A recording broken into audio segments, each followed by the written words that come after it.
নমস্কাৰ বন্ধুসকল, অন্য এটা ভিডিঅ'লৈ স্বাগত জনাইছোঁ। আজি আকৌ ৰাতিপুৱাই বাগানলৈ আহিলোঁ। দৰৱ মাৰিব লাগে যে পিছফালে স্পেয়াৰটো লৈ আছে দেখিছে।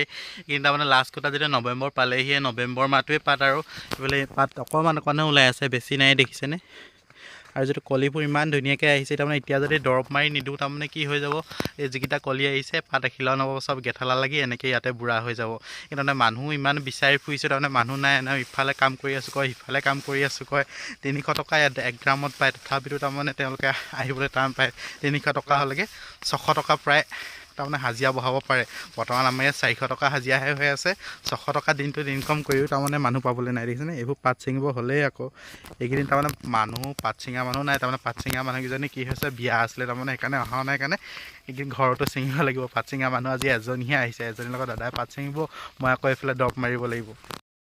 এইবোৰ দেখিছেনে, পাত ইমান ধুনীয়াকৈ আহিছে। এতিয়া নৱেম্বৰ মাহ ঠাণ্ডা কুঁৱলী পৰা পৰি গ'ল যে, দৰৱ যদি নেমাৰোঁ এইবোৰ পাত তাৰমানে ইমানে বাঢ়িব আৰু নাবাঢ়ে, ইয়াতে বুঢ়া হৈ যাব। এতিয়া গোটেই জিং মাৰিব লাগিব। যেতিয়া জিং লৈ আহিছোঁ, তাৰপৰা ভিটামিনো মাৰিব লাগিব।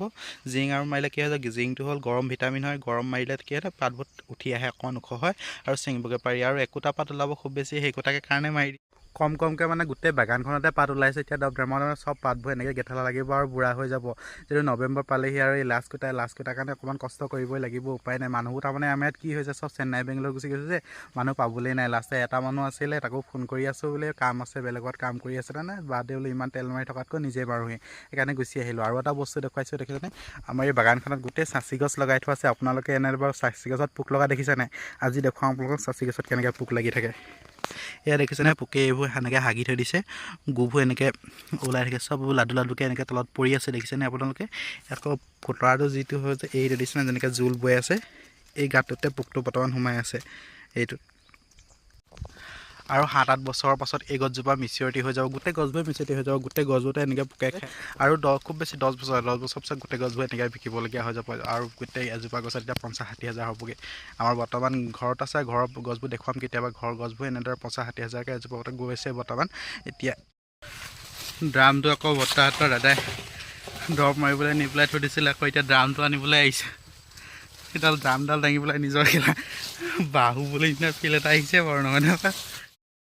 যেনে তেনে ড্ৰামটো আনিলোগৈ। এইবাৰ টিউবেল মাৰি এইটো ড্ৰাম ফুল কৰিব লাগিব। এতিয়া 20 বাল্টিং পানী ভৰাওঁতে তাৰমানে যিকেইটা ঘৰৰ পৰা খাই আহিলোঁ গোটেইকেইটা হজম হ'বগৈ। এতিয়া আকৌ দৰৱ মাৰিবলৈ আছেই। গোটেই বাগানডোখৰত দৰৱ মাৰোঁতে গোটেই দিনটো লাগিবগৈ। যদি 1.5 ড্ৰামমান দৰৱ মাৰিবলগীয়া হৈ যায়, কি কৰে মানে ভাগৰ গোটেই ঘামি অৱস্থাই নাইকিয়া হ'ল যে ড্ৰামটো আনিবলৈ যাওঁতেই। ইমান দেৰি পানী মাৰিলোঁ, আধাটো হৈছে আৰু আধাটো আছেগৈ। ভাগৰ লাগি গৈছেগৈ। 100 লিটাৰ মাৰোঁতে এয়া অৱস্থা, গোটেই ঘামি জামি অৱস্থা নাই। আৰু 100 লিটাৰ যেন তেনে মাৰোঁ, তাৰপৰা আকৌ গোটেই দৰৱ মাৰিবলৈ আছেই। তাৰমানে কি হ'ব আজি ঠিকান নাই আৰু। যেন তেনে ফুল কৰিলোগৈ আৰু দেই মাৰি। ইফালে ৰ'দো যিটো ওলাই আহিছে, দুপৰীয়া হ'লগৈ। এতিয়া দৰৱ মৰা হয়গৈ নহয়গৈ ঠিকানে নাই আৰু। পাৰোঁগৈ নে নোৱাৰোঁ মাৰিব, মৰাটো ইমান অভ্যাস নাই ইমান গৰমত। দৰৱ নামাৰিলেও হয়, কিন্তু মনটোৱে নামানিলেগৈ দেখিছে। ইমান ধুনীয়াকৈ কলিবোৰ ওলাইছে, বাৰু কেনেকৈ নষ্ট হৈ যাবলৈ দিওঁ। দৰৱটো নামাৰিলে এইবোৰ ইমানেই ওলালে, গেঠেলা লাগিব। সেইটো কাৰণেই মাৰিবলৈ আহিছোঁ।